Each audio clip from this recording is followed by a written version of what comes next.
மட்டும் அவன் நிறைய ஏமாத்தல, அவன் ஃபேமிலி எல்லாருமே சேர்ந்து என்ன இந்த மாதிரி இன்னும் நிறைய பொண்ணுங்களை ஏமாத்திட்டாங்க. அது இல்லாம இவனோட டார்கெட்டே என்னன்னா கல்யாணம் ஆன பொண்ணுங்க தான். கல்யாணம் ஆன பொண்ணுங்களை ஏமாத்தினாதான் எந்த இடத்துலயும் மாட்ட மாட்டோம் அப்படின்றது அவனுக்கு நல்லா தெரிஞ்சிருக்கு. பழகிட்டு இருக்கிறப்ப நல்ல விதமா பேசி எனக்கும் என் வீட்டுக்காருக்கும் கொஞ்சம் மிஸ் அண்டர்ஸ்டாண்டிங் இருக்கக்குள்ள என்கிட்ட ஆசையா பேசி எல்லாம் நானே பாத்துக்கிறேன், எல்லாத்தையும் நான் தான் உனக்கு எல்லாமே அப்படிங்கிற நம்பிக்கையான வார்த்தையெல்லாம் கொடுத்து என்னை ரொம்ப ஏமாத்திட்டான். நான் அவனை நம்பி என் வீட்டுக்காரனையும் கையை விட்டுட்டு தலா கொடுத்துட்டு என்னை ஊரை விட்டு வேற ஊருக்கு கொண்டு வந்து வச்சுட்டாரு. தன்னை போலவே 10க்கும் மேற்பட்ட பெண்களை இளைஞர் ஒருவர் ஏமாற்றி அத்துமீறலில் ஈடுபட்டு பணம் நகைகளை பறித்ததாக புகார் எழுந்துள்ளது. மயிலாடுதுறை மாவட்டத்தை சேர்ந்த 28 வயது பெண் ஒருவர் திருமணமாகி விவாகரத்து பெற்ற நிலையில் சென்னையில் உள்ள தனியார் கம்பெனியில் வேலை பார்த்து வந்துள்ளார். கடந்த ஆண்டு அப்பெண்ணிற்கு குடும்ப நண்பர் ஒருவர் மூலம் திருவாடுதுறை பள்ளிவாசல் தெருவை சேர்ந்த 23 வயதான ஜாகிர் ஹுசைன் என்பவர் அறிமுகமாகியுள்ளார். இருவரும் நெருங்கி பழகிய நிலையில் 2 லட்சம் ரூபாயையும் 14 சவரன் நகைகளையும் ஜாகிர் ஹுசைன் பெற்றுக் கொண்டதாக அப்பெண் தெரிவித்துள்ளார். சென்னை வந்திருந்தப்போ ஃப்ரெண்டானவன் தான் எனக்கு இவன். என் நம்பரை வாங்கிட்டு என்கிட்ட ஃப்ரெண்ட்லியா பேசுறேன்னு சொல்லிட்டு அவனுக்கு ஏதோ காசு வேணும், பணம் வேணும், நகை வேணும்னு சொல்லிட்டு என்கிட்ட கொஞ்சம் கொஞ்சமா அவன் ஃபேமிலி எல்லாரும் சேர்ந்து நகை பணம் எல்லாத்தையும் வாங்கினாங்க. இத மாதிரி என்ன மட்டும் அவன் நிறைய ஏமாத்தல, அவன் ஃபேமிலி எல்லாருமே சேர்ந்து என்ன இந்த மாதிரி இன்னும் நிறைய பொண்ணுங்களை ஏமாத்திட்டான். எனக்கு தெரிஞ்ச இது வரைக்கும் ஒரு 10 பொண்ணுங்களோட லிஸ்ட் நான் எடுத்து வச்சிருக்கேன், யார் யாரெல்லாம் இவன் ஏமாத்தினான்னு சொல்லிட்டு. மேலும் ஜாகிர் ஹுசைன் தன்னை திருமணம் செய்து கொள்வதாக கூறி கூடுவாஞ்சேரியில் உள்ள லாட்ஜிற்கு அழைத்து சென்று வலுக்கட்டாயமாக மிரட்டி உடலுறவு செய்ததாகவும் அதனை வீடியோ போட்டோ எடுத்து வைத்துக் கொண்டு மிரட்டியதாகவும் பாதிக்கப்பட்ட பெண் தெரிவித்துள்ளார். அது இல்லாம இவனோட டார்கெட்டே என்னன்னா கல்யாணம் ஆன பொண்ணுங்க தான். கல்யாணம் ஆன பொண்ணுங்களை ஏமாத்தினாதான் எந்த இடத்துலயும் மாட்ட மாட்டோம் அப்படின்றது அவனுக்கு நல்லா தெரிஞ்சிருக்கு. அதனால கல்யாணம் ஆன பொண்ணுங்களையா பார்த்து ஏமாத்தி அவங்கள்ட்ட உள்ளதெல்லாம் புடுங்கிக்கிட்டு நம்ம இப்படியே தப்பிச்சிடலாம் அப்படின்ற மாதிரி சொல்லிக்கிட்டு இருக்கிறது. அதே மாதிரி நான் இந்த மாதிரி எங்கேயாவது வெளியில போய் இந்த மாதிரி கேஸ் கொடுத்தேன்னா என்னை கொலை பண்ணிடுவேன், என் குடும்பத்தையே கொலை பண்ணிடுவேன் அப்படின்னு சொல்லி மிரட்டி குடும்பமா சேர்ந்து மிரட்டி இது பண்றாங்க. அதுக்கான ரெக்கார்டு எவிடன்ஸ் எல்லாமே என்கிட்ட இருக்கு.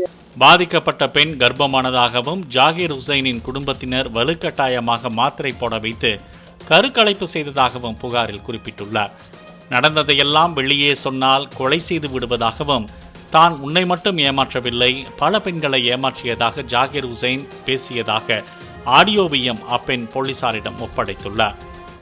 சில பிரச்சனை, நிறைய பிரச்சனை என் மேல இருக்கு. நீ இன்னும் ஒண்ணுதான் இருக்குன்னு வச்சுட்டு இருக்க என் மேல, புரியுதா?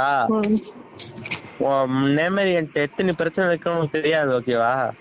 ஒன்னி நான் கொண்டுடுவேன், ஓகேவா? வீரோட வச்சு கொதிச்சிருவோம், எப்படி சொல்றது, சாவடிச்சிருவேன்.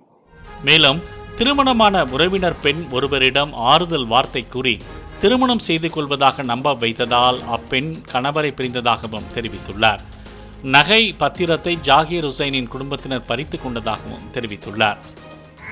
நான் அவர் என் கூட நான் கல்யாணம் ஆனதுக்கு அப்புறம் மாமா பையங்கிறதுனால நாங்கள் கொஞ்சம் ஃப்ரெண்ட்லியாக பழகிட்டு இருக்கிறப்ப நல்ல விதமாக பேசி எனக்கும் என் வீட்டுக்காருக்கும் கொஞ்சம் மிஸ் அண்டர்ஸ்டாண்டிங் இருக்கக்குள்ள என் கூட பேசி பழகி நான் உன்னை பார்த்துக்கிறேன், நான் உன்னை கல்யாணம் பண்ணி நான் நல்ல விதமாக பார்த்துக்கிறேன், எனக்கு ஒரு 2 வயசில் ஒரு குழந்தை இருந்துச்சு. அப்போ என்கிட்ட ஆசையாக பேசி எல்லாம் நானே பார்த்துக்கிறேன், எல்லாத்தையும் நான் தான் உனக்கு எல்லாமே அப்படிங்கிற நம்பிக்கையான வார்த்தையெல்லாம் கொடுத்து என்னை ரொம்ப ஏமாத்திட்டான். நான் அவனை நம்பி என் வீட்டுக்காரனையும் கையை விட்டுட்டு தலா கொடுத்துட்டு என்னை ஊரை விட்டு வேற ஊருக்கு கொண்டு வந்து வச்சுட்டாரு. கொண்டு வந்து வச்சிருந்தப்போ என்கிட்ட ஒரு 10 பவுன் நகை என் வீட்டுக்கார்ட்ட தலா கொடுத்துட்டு வரக்குள்ள எனக்கு கல்யாணத்துக்குன்னு போட்ட ஒரு 10 பவுன் நகை, 1 லட்ச ரூபா பணம், என் வீட்டு பத்திரம் என்கிட்ட இருந்துச்சு. எங்கள் பூர்வீக சொத்து தேர்லந்தூரில் இருக்கிற ஒரு வீடு. எங்கள் அம்மா கொஞ்சம் மனநல பாதிக்கப்பட்டதுனால அவங்க வீட்டோட பத்திரம் என் கையில் தான் இருந்துச்சு. அவங்க வீட்டில் நாங்கள் 2 பேரும் ஓடி வந்துட்டோம் அப்படிங்கிறத தெரிஞ்சதுக்கப்புறம் அவங்க வீட்டில் ஃபோன் பண்ணி, நீங்கள் ஏன் அங்கெல்லாம் போய் இருக்கீங்க, நான் உங்களுக்கு கல்யாணம் பண்ணி வைக்கிறேன், நீங்கள் ஊருக்கு வந்துடுங்க அப்படின்னு எங்களை கூப்பிட்டப்போ நானும் நம்பி சரி 2 பேருமே நம்பி தான் போனோம். அப்போல்லாம் இவன் நல்லவன் தான் நான் நினச்சிட்டு இருந்தேன். என்னை நம்பி ஊருக்கு அழைச்சிட்டு போய் என்னை அடித்து சித்திரவதைப்படுத்தி என் நகையை பிடுங்கி என்கிட்ட இருந்த பத்திரம் எல்லாத்தையும் அடித்து பிடுங்கிக்கிட்டாங்க. திருமணமான பெண்கள் புகார் கொடுக்க தயங்குவார்கள் என நினைத்தே திருமணமான பெண்களை ஜாகிர் ஹுசைன் ஏமாற்றி வந்ததாகவும் அதற்கு அவர்களின் குடும்பத்தினர் உடந்தையாக இருப்பதாகவும் பாதிக்கப்பட்ட பெண் காவல் நிலையத்தில் புகார் அளித்துள்ளார்.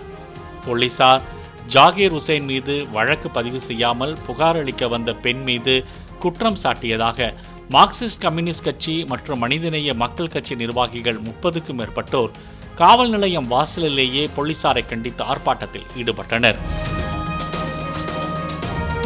பின்னர் வழக்கை விசாரித்த டிஎஸ்பி பாலாஜி, உசைன், அவரது தாய், தம்பி மற்றும் உறவினர் என 4 பேரின் மீது வழக்கு பதிவு செய்து முதற்கட்டமாக ஜாகிர் உசைனை கைது செய்துள்ளனர்.